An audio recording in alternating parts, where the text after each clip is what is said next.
আসসালামু আলাইকুম সবাইকে। সবাই কেমন আছেন? আশা করছি সবাই ভালো আছেন। আমরা আজকে ট্রেন ভবনে যাব। তো সকালে ট্রেন যেহেতু 6টা 10-এ, তো আমরা সকাল সকাল রওনা দিয়ে দিয়েছি।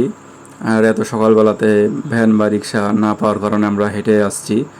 আমরা স্টেশনের কাছাকাছি চলে এসেছি। এই যে স্টেশন আমাদের শীতলা স্টেশন।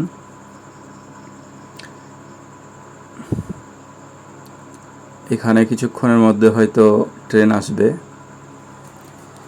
সে ট্রেনে আমরা রহনপুর ভ্রমণে যাব। টিকিট কেটে নিলাম।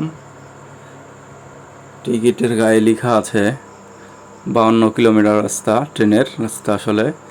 আর টিকিটের মূল্য দেওয়া আছে 16 টাকা। কিন্তু টিকিট প্রতি আমাদের খরচ হইল 30 টাকা করে। আর টিকিট কাটতে কাটতেই আমাদের ট্রেন চলে এসেছে। এই ট্রেনটা থামবে। থামার পর একটি ট্রেন ক্রস করবে। সেই ট্রেন ক্রস করার পরে আমাদের এই ট্রেনটি ছাড়বে।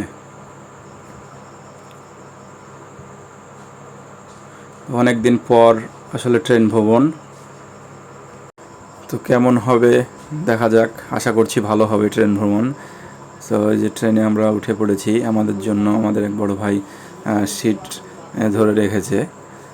এই যে ট্রেন অন্তনগর বনলতা ট্রেন সম্ভবত এটি। এই ট্রেনটি ক্রস করার পরে আমাদের যে ট্রেন, লোকাল ট্রেন সম্ভবত এটি, এই ট্রেনটি ছাড়বে।